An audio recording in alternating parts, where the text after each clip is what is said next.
Men Are From Mars, Women Are From Venus video series was filmed around the country at various seminars. In this series, John Gray teaches you in his humorous and insightful way the differences between men and women. The first video is an overview on the main differences to help you understand the opposite sex better.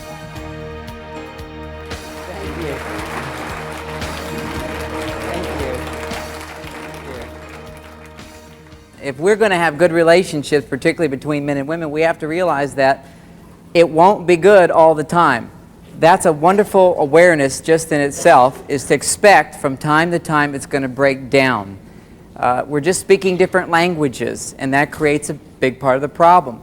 My book, Men Are From Mars, Women Are From Venus, I talk about these differences with a little story. Imagine that thousands of years ago, or millions of years ago, there were the Martians and there were the Venusians. And the Martian culture was very much the way adolescent boys are.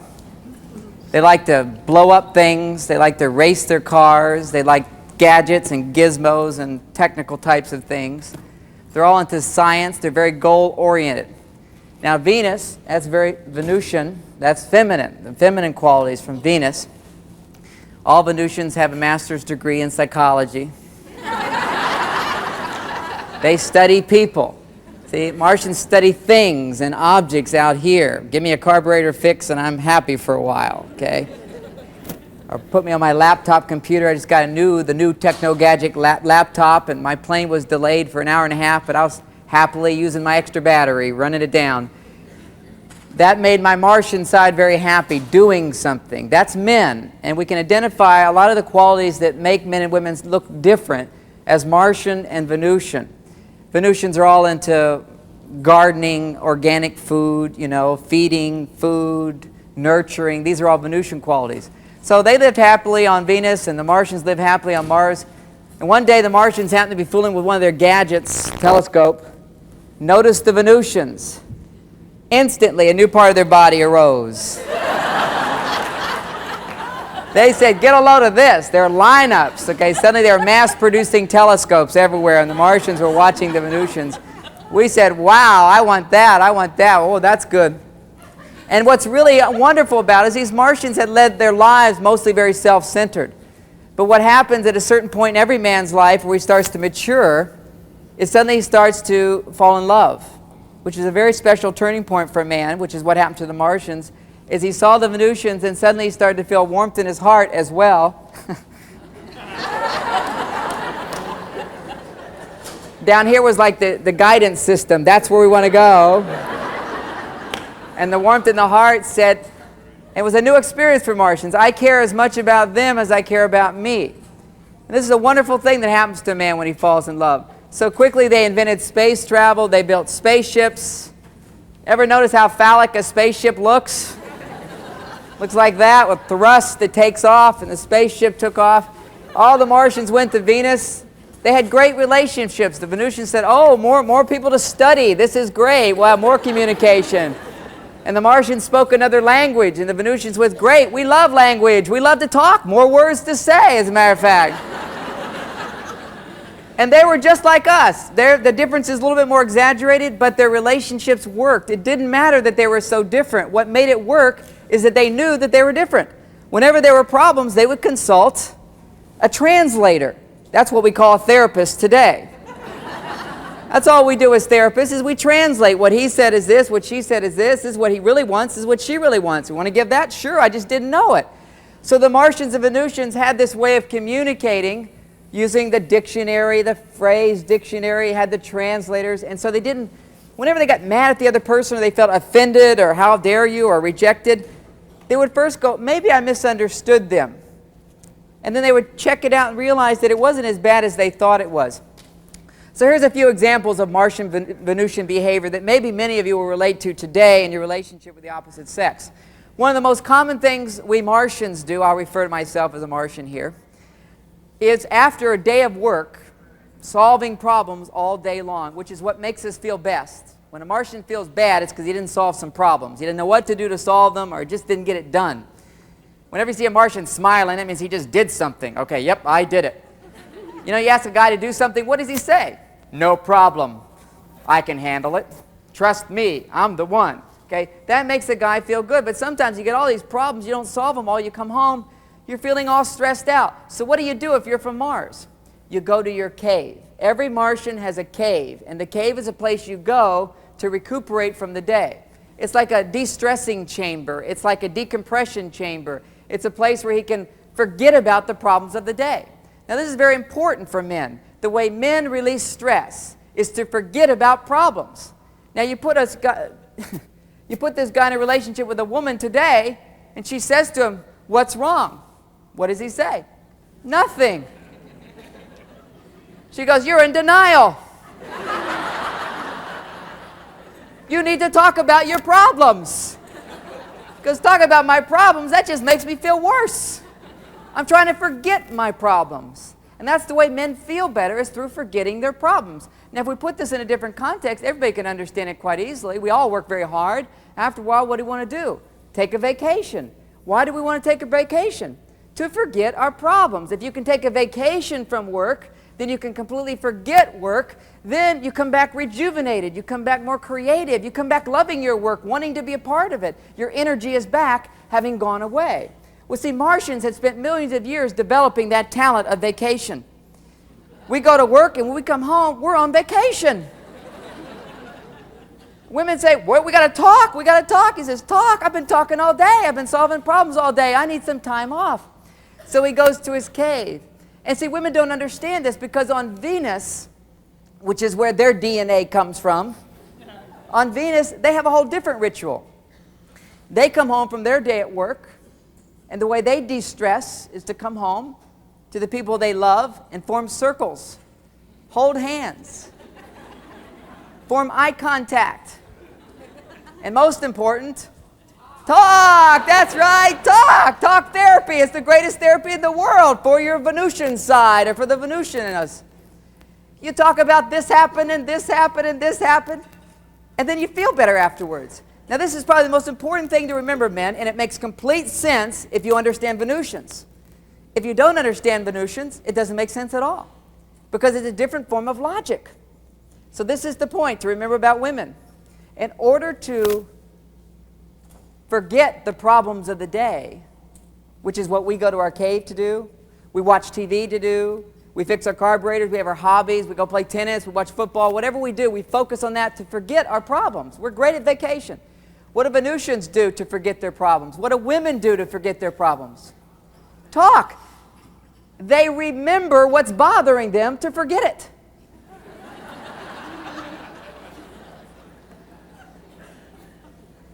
Right? Doesn't make sense from one perspective, but from another, once I understand women, it makes complete sense.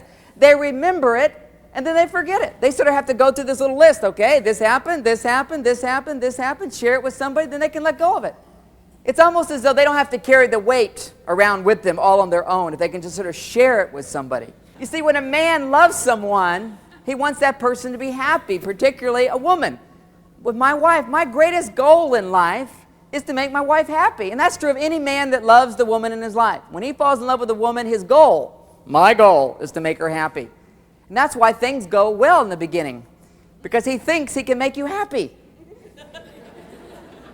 And also from her side, she thinks he can make her happy.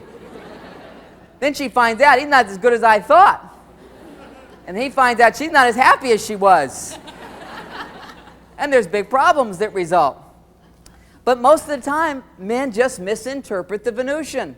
They just misinterpret the woman. She's really capable of being very happy. The truth is, she's happy she has someone to talk about all her problems with. But he misinterprets. He thinks if she has all these problems, she must be very unhappy.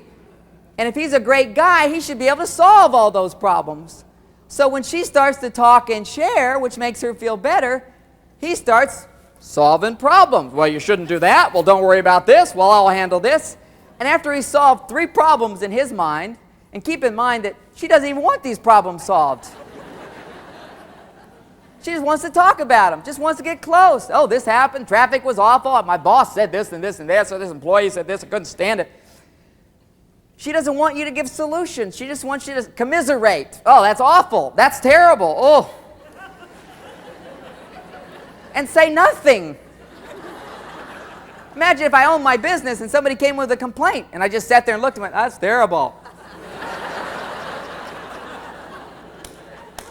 No way. You got to solve the problem. You got to give this great answer and explain to them why you're so competent. But see, in an intimate relationship, particularly what a woman needs a man for is to be able to come home and share and open up and let all these feelings come out about her day. And the amazing thing, if you let them do it, they feel better. If guys sat around talking about problems without giving solutions, we'd all walk away feeling very inadequate. Like we don't have our lives under control. We can't handle anything. Whereas women, all these relationships. Look, I can share with this person. I can share with this person. The secret is for us men to understand with women is they need to talk maybe 10 times more, okay? Now, I don't even know if that figure is true, but men need to have numbers, okay, to hold it in their mind, okay? 10 times more, all right? So basically what that means is when she's talking, bite your tongue 10 times before you say anything. Now, it's true. You don't really have to do much. See, men are doing much more than they have to do.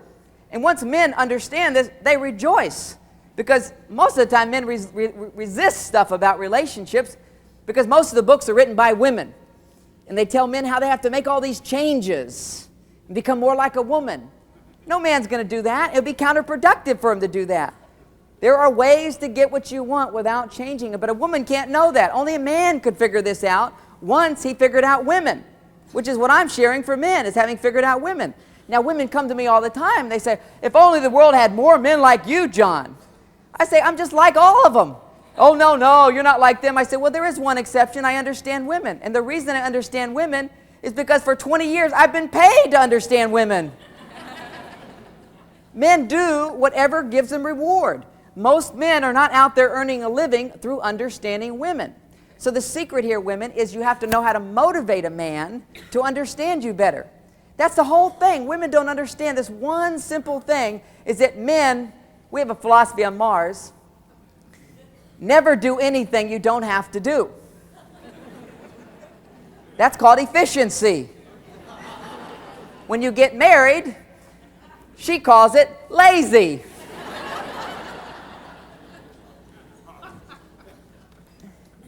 As a boss in my company, I want everybody to do those things which are most important, not those things which are least important.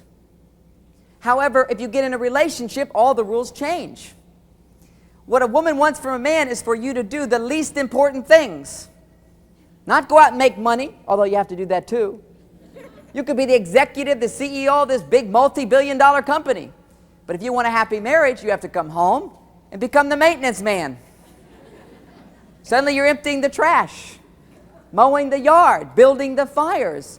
These are all very, very important things for women. Otherwise, they don't feel loved. And men don't understand that. And how do you get this guy to do those things? Which is the big question women have. How do you get him to do these things? Simple formula. You don't have to change a man. Anytime you ever do anything to change a man, it's not going to work. Even if we wanted to change, we won't change because you're trying to change us. But to put this bluntly, what you have to do is pay him. Now, what do you pay him with? I've told my wife if she wants me to do something, just tell me I'll give you $100 to do it. And she laughs at that and doesn't do it, but actually that would work. Even if it's my money, it would work.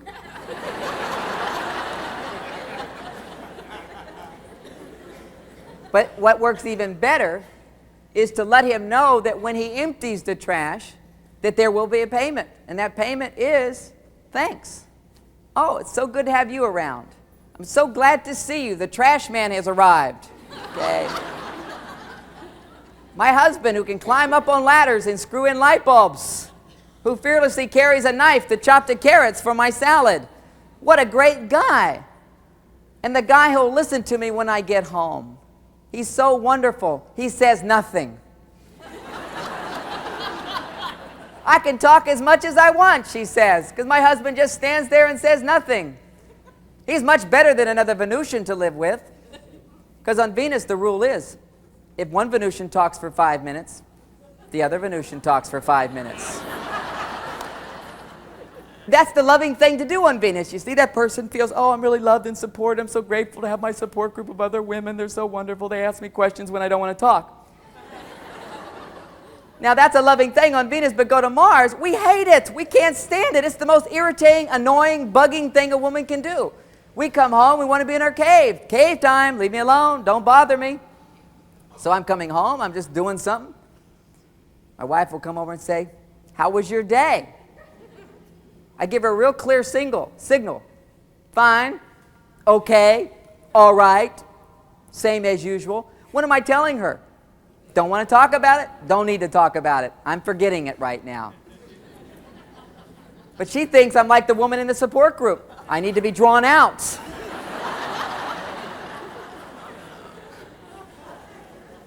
then she starts getting specific, which is what women want us to do for them. Well, how did that meeting go with so-and-so? And I'm thinking, why is she asking me about the meeting with so-and-so? Does she think I forgot to bring my notebook, or I was late, or is there something she's going to tell me I should have done? Is she mothering me? That's what we start to feel. She's trying to control my life, which makes us want to go deeper into the cave. One woman said she was a cave buster.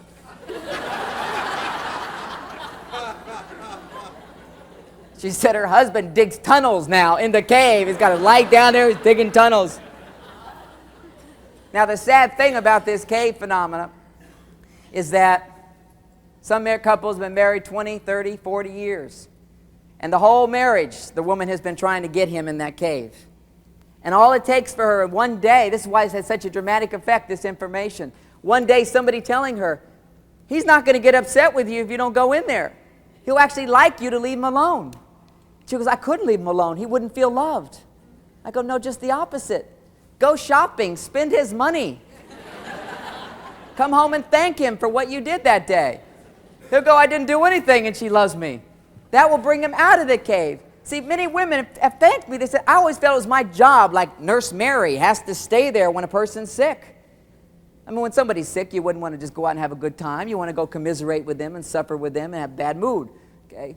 But the truth is, what men want when we're in our cave, ignore us. And if we're in a bad mood in the cave, act like everything's fine.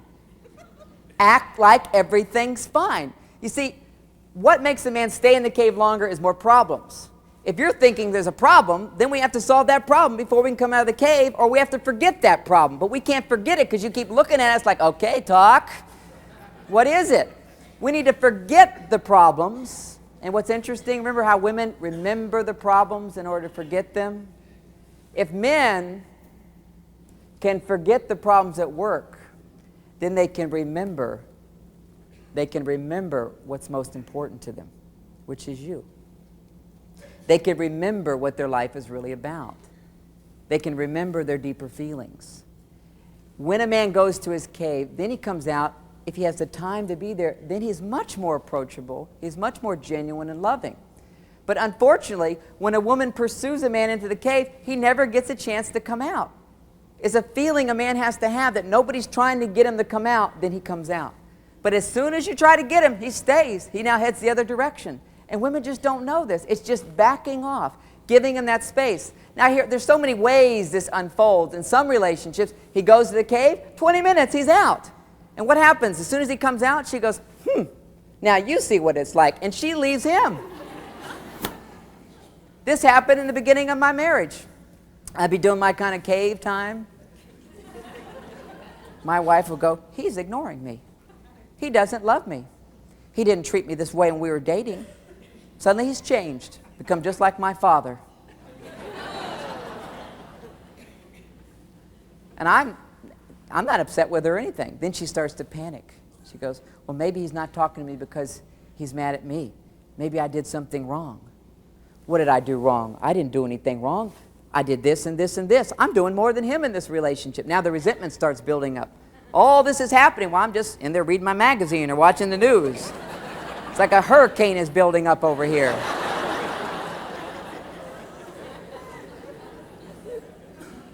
So then I come out, I walk up and say, well, hi, honey, how's your day? Like, I just noticed she was there. And that's what a man will do, 20 minutes, an hour, something. He doesn't notice you're there, and then suddenly he sees you. See, women don't understand this because when you're in the home, they see you. They see everything in the home, if you've noticed that. They have radar vision. They really see much more than men. Their eyes are different, and their brain is different, and their brain functions differently. When they see a room, blood flows to the whole brain. When a man sees a room, blood just flows to one part of the brain. It's true. Women use the whole brain at the same time. Men use parts of the brain. One study revealed that when a man talks, blood flows to this part of the brain over here. So that's why we know that has to do with the communication center for men. But for women, when women talk, guess what happens? Blood flows everywhere in the brain. No wonder women want to talk so much. They got the whole brain to talk with. I read in the paper somewhere, it was talking about a study, women need to talk, or women talk 6,000 words a day. Men talk 2,000 words a day. So they both come home. He spent his 2,000 words. She's got 4,000 left. That goes back to that thing, 10 times more. You just have to bite your tongue. When she's talking, just don't say anything. You don't have to do anything. It's a new, advanced relationship skill, and it really doesn't require more once we learn to do it. We see, men don't know what to do. We haven't been taught to do this. Now, if we looked at our fathers never had to have conversation with our mothers, and our grandfathers certainly didn't have to have conversations with the mothers. Times have changed. It used to be that women didn't expect to have conversation with your husband. It was enough that he came home alive from work. Now, women want conversation. They want to talk. They want to share. The secret to this is the most important essential ingredient that women need. And this is what we do, is we distill out what's most important. What women need most is to be heard. That's their voice. Women in the last 40 years are finding a voice inside of them. It's coming out, and it's a beautiful thing if it has a chance to come out. It's not a beautiful thing if it doesn't have a chance to come out. It creates tremendous arguments and fights and dissatisfaction on both sides unless she has a good listener. And that's what's required of men. We don't have to open up, become sensitive and vulnerable and share our feelings and all that stuff that we've been told for the last 25 years. And I'll tell you what happens for many men when they did learn to do that. The wife left them. She said, I just really need a manly man to be with. I run into all these men who are like pissed off, you know, that women want to be their friends, but they don't want to have sex with them. They want a manly kind of guy who doesn't talk. And of course, that has its own illusion. When a guy doesn't talk, a woman goes, he must be really deep. She has no idea that when we don't talk, our minds are blank. Blank mind. See, nobody ever told women what it is you do to make a man happy. Women read all these books on relationships and they say, yep, I'm doing it. Yep, I'm doing it. Yep, I'm doing it. What does it say to do? You see your partner's upset? Go and stroke them. Ask them, would you like to talk about it? Share about it. Draw them out with inviting questions. Okay?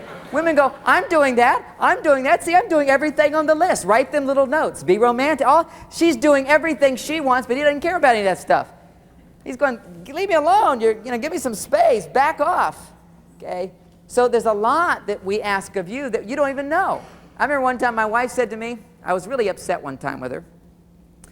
And I think I should explain why I was upset with her.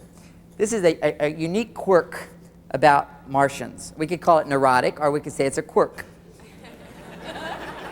Men take credit for your happiness whenever you're happy. Okay? When a man loves you and you're happy, he goes, I did that. He takes credit for everything. So let's say I take my wife to a movie. After we see the movie, I say to her, honey, did you like the movie? She goes, oh, that was a wonderful movie. I go, yes, I wrote that movie. I directed it. Did you like the photography? I filmed it. Okay, you like the script? Yep, I wrote that too. Men on an emotional level take credit for your happiness. Now, intellectually, I know I didn't write the movie, but on a feeling level, I did.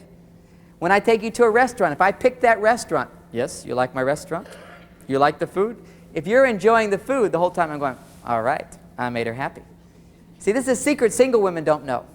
You're on a date with a guy, you don't have to tell him how wonderful he is. Tell him how great the food was at the restaurant. He goes, yes, I brought you to this restaurant.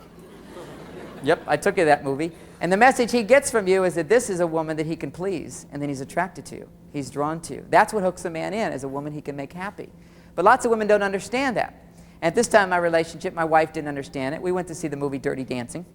If you remember that movie, Great movie, fantastic movie. And that's how we used to dance in Houston when we were growing up. He actually grew up in Houston. He was at my age group, and we all went to St. Luke's Church together and did dirty dancing. And occasionally, he's so dirty, they put you in jail. Okay, they had this glass room, which was the jail for dirty dancers when it got out of hand.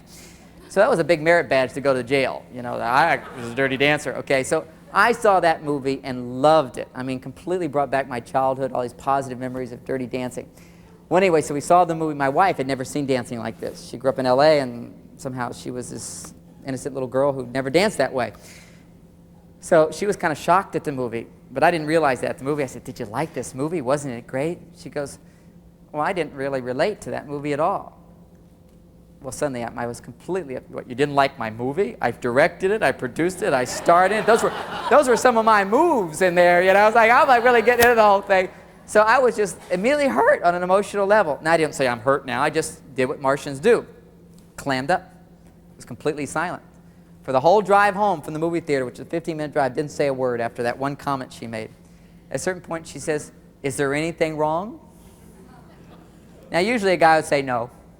But I've developing my communication skills a little bit, so I said, "Sure, something's wrong." And she says, "What?" I said, "Don't you know?" And she very wisely said to me, "How can I know? You haven't said anything." I went, "Well, when I don't talk, you should know something's wrong, okay?" But the truth is, when a guy doesn't talk, it could be you did something wrong. It could have nothing to do with you. It could be something happened at work. Women never know. When a guy goes into not talking, women panic. They go, "Oh, no, he doesn't love me anymore." That's because if a woman stops talking, she's definitely either not trusting you or she's mad at you. So that's why women panic so much when a guy stops talking. But anyway, the basic theory there, and the thing about men, is that if a guy takes you to a movie and you don't like the movie, when he says, "Did you like the movie?" search, scan inside of you for one part of you that did.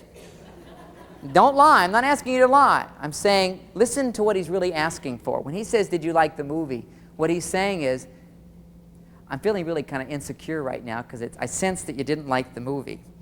And I'm feeling awful about it. So if there's anything good about the movie you liked, tell me, and then we'll drop the subject and move on to something else, okay? That's what he's really saying. But he'll casually go, "Well, did you like the movie?" And she says, and I remember the first time she did it, she really heard what I meant. She scanned the whole movie. It took a while, so I knew this was really a bad movie. She said, "You know that sunset scene? That was really beautiful photography." I went, "Yep, that was really good. Where should we go to eat?" You know, immediately change the subject right away. Done, handle, we'll forget that movie ever existed, okay? But see, women don't know that. They go, "Oh, we need to have a conversation about this movie," okay? If he says, "Did you like the movie?" she feels like, he probably knows I didn't like the movie, so I'm going to explain in great detail why I didn't like the movie so he'll understand. And it just doesn't work. And what's the parallel of that on the other side of it? It's like if a guy does something wrong, disappoints you, like I was going to bring the milk or I'm late or whatever, I say, "Okay, I'm sorry, I'm late." She's upset, so what do we think we're supposed to do now? Give you all these explanations why we were late, thinking that's going to make you feel better. Does it make you feel better? No. The more you explain why what you did wasn't so bad, the more she feels, "Oh, so you're saying I don't have a right to be upset about this?" The secret with apologies, I'll just slip into that one for a moment, is you never say you're sorry right away. Because after you say you're sorry, there's nothing else to say. Okay? It's like that's your big gun, all right? So you like wait to the end for that. So you say, "Oh, I'm late." She goes, "Yes, you're late." And you just stand there. And you know you got that "I'm sorry" at the end. But you got nothing else. So you just stand there and look at her. And she's going to go, "Is that all you have to say?" "Well, why don't you tell me how you feel?" And she goes, "Well, let's talk a little bit about it. Why are you so upset?" Or tell me why you're upset. Not why are you so upset, because that was kind of like demeaning thing. Why are you upset? It's not a big deal. But you go, "Well, let's talk about it. Tell me what you're feeling." That's so weird for a man to say, "Tell me what you're feeling." It's like on Mars, you don't do that. You keep your feelings hidden and inside. So it's kind of hard to say that. So if you can't say it, it's okay, just stand there. She'll get upset that you're not even talking. But let her be upset. She's upset. Let her be upset for a while. She gets upset. "You don't do this, you don't do this. I thought you were going to come." Then you do a little reflective listening. This is the whole secret. You don't say you're sorry yet. It's going to be worthless if you do. If she's upset, you say you're sorry. She goes, well, you don't really mean it. Okay? And there's no way you can ever create the tone of voice that means it until she has talked. Okay? So you just don't say, I'm sorry. You get her to talk, whether it be to stand there or say, well, let's talk about what happened. What did you think was going to happen? Well, what do you mean, what do you think? I said this and you said that. And she talks. While she's talking, I call it just dodge. Don't argue. Just let it pass. Let it pass. Let it pass. It's looking like you're really this awful guy. It's looking like you'll never be forgiven. It's looking like she's going to be in this bad mood forever. But you remember, it's going to change. It will all lift. If she can sit there and talk for a while, then she starts thinking, he's not such a bad guy. After all, he listens to me. Maybe this isn't going to be a permanent reality in our relationship. He is letting some of this sink in. But it takes a while. You don't try to apologize right away. Because the message you're kind of giving, and some guys are right out blatant about this. They say, okay, I'm sorry. What else can I say? Isn't that enough? Okay, I'm wrong. I'm bad. Okay, can we get off it now? No way. You know, if you kept her waiting 2 hours, we're talking 2-hour payment. Just sit down and go, this is 2 hours, okay? So you're going to talk about this, be upset. You go out and buy her flowers. You do things. But once she's finished talking, you do say, even though you don't expect to have any effect, you say, I just want you to know I'm really sorry, after she's talked a lot. Now, you have to say that because otherwise, later she'll come back and say, you didn't even say you're sorry, okay? So you do say I'm sorry, but the truth is, you try through that whole period, just try to take in why she's upset, what happened that bothered her, how it feels. That's all you have to do is try. It's not going to be fixed right away, but it's being fixed as fast as it can be fixed. She needs time to be upset. When somebody's upset, they need time for you to know they're upset and bothered about this. And you practice dodging, thinking it's not a permanent reality. That's why men argue and get into these fights, is we think she's going to stay that way forever unless I explain to her she's making a big deal out of this. See? The more you try to explain to her it's not a big deal, the more she's going to prove to you it is a big deal. So the secret is let it be a big deal and know that it's a big deal now, and after a few hours it will be let go of. And certainly you want to listen to her and try to avoid doing it in the future, and I find that that's how I learn, is listening, not by explaining, because as soon as you start to explain your point of view, you start defending it. So listen to her and eventually say you're sorry. It takes a while for him to experience that doing these things will make a difference. The same thing for women. For a million years, you never had to ask men to listen. You never had to ask men to do things for you. You never had these romantic requirements. So we can look at men have to make changes, women have to make changes, but it takes time to do these things. But you are guaranteed, women, you can get more and more and more from a man if you approach him in the right way. And men, if you just start doing little increments of more, you'll see a woman be happier and happier. The biggest mistake men make is they think they have to go way overboard, make all these sacrifices to make a woman happy. The secret is making the right sacrifices. Little things make a big difference. Not big things, little things. And you just do it in increments. You don't have to give up who you are. You don't have to make major changes. You don't have to open up and share your feelings and all that stuff, or whatever it is, it's a big change for you. As long as you learn to listen. See, one thing is to try to change 1,000,000 years of evolution, try to get a guy to talk. I mean, think of it. What was the man's role for 1,000,000 years? He quietly went out hunting. If you talked, you scared the animals away. Our brains are not set up to talk about everything. And he wanted to be included in the war and the hunting party. To be included in the hunting party, you go, oh, I got a boo-boo. Or, gee, I'm kind of scared today. You're going to get left behind. You got to be tough. You got to be strong. You got to push your feelings to the side and move ahead. Warriors, you get war with somebody. You don't hesitate. If you're afraid, you hesitate. When a man is afraid, he stops doing something. So we had to learn, if we're going to be warriors, to not hesitate. You got to be fearless. You disconnect from the emotions temporarily. So our brains have evolved differently. Women, you have 40% more connective tissue from the left side of the brain to the right side of the brain. You can't turn off your emotions. We men can't. All we have to do is go on the left side of our brain and we disconnect from our emotions. That's why the oldest technique in the world for creating spiritual peace has been to listen to your breathing. Just listen to your breathing. Okay? That takes focus of the left brain, focus on your breathing. You have to go over the left brain and you disconnect from your right brain. Or the thing we all learn in elementary school, if you're upset, count to 10 before you say or do anything. The act of counting forces you to go to the left side of your brain, which disconnects you from all the upset feelings. This works primarily for men. Women can go over to the left side of their brain, and not only are they still connected to the right side of the brain, but for some miraculous reason, you also have a set of emotions on the left side of your brain. Women have emotions on both sides of the brain. There's no escape for you. That's why you've learned another way to deal with them, through talking and sorting them out. Whereas men can just escape from them. We can just go to the left side of the brain, think about it, feelings go off to the side. Women go, you're in denial. No, I'm just on the left side of my brain. Okay, that's all.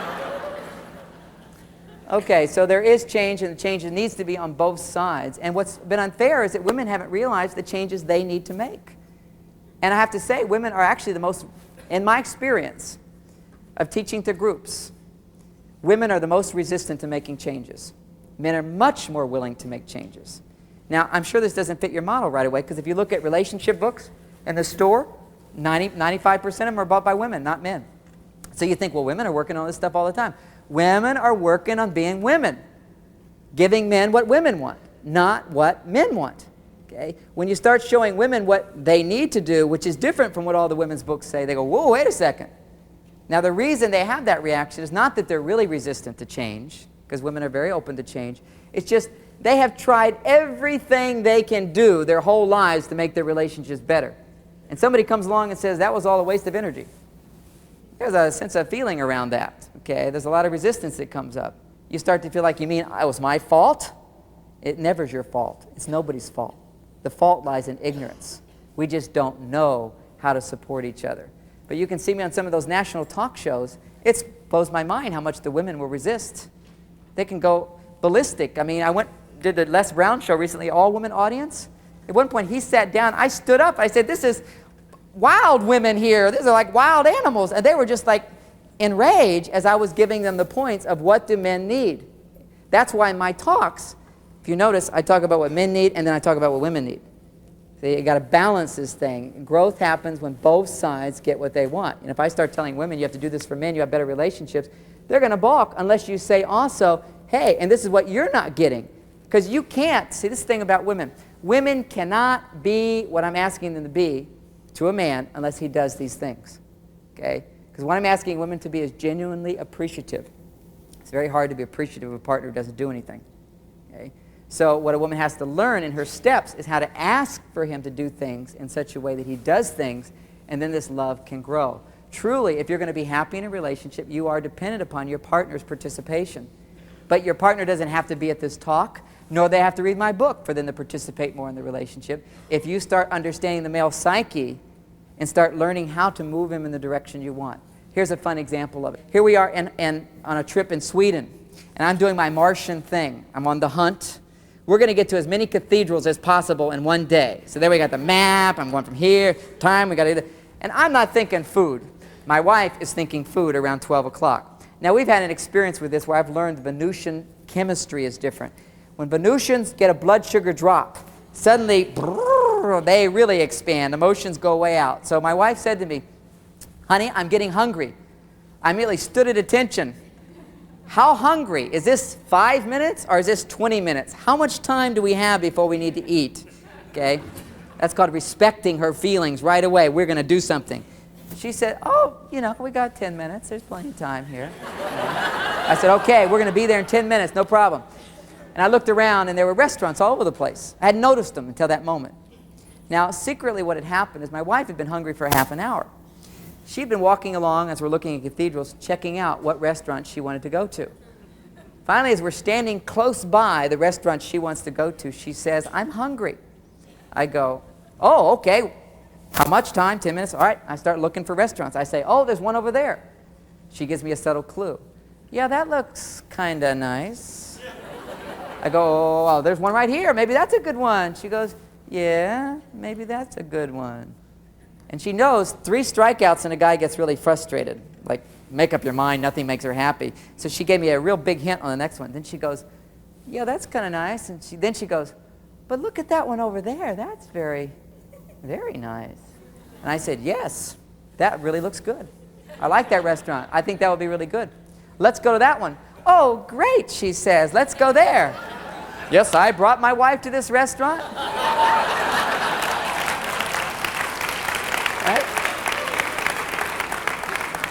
I still remember it as she's eating the food. She's, oh, this is so great. This salad's got peas in it, so nicely arranged. I went, yes, I brought her to Sweden. I picked that restaurant. We'll always remember this restaurant, won't we? Yes, oh, so wonderful. And this is her arranging it so I could feel loved. See, it's a matter of arranging things so he gets the kind of love he needs, whereas I arrange things to get the kind of love she needs. For example, as soon as she said hunger, I stood at attention and said, yes, your wish is my command. We will find that restaurant. That's called respecting her feelings, her wants, and her needs. And that's sort of the teamwork we have in the relationship. I respect her feelings, wants, and needs. She appreciates and acknowledged whenever I do the right thing, okay, and helps me to be successful in doing the right thing. And when we have that approach, it sort of narrows down our roles on how to support each other. It makes it actually simpler once you get a handle on it, and both people end up growing in love. It's been a real pleasure to be with you here tonight, and thank you again very much for a wonderful evening. Thank you.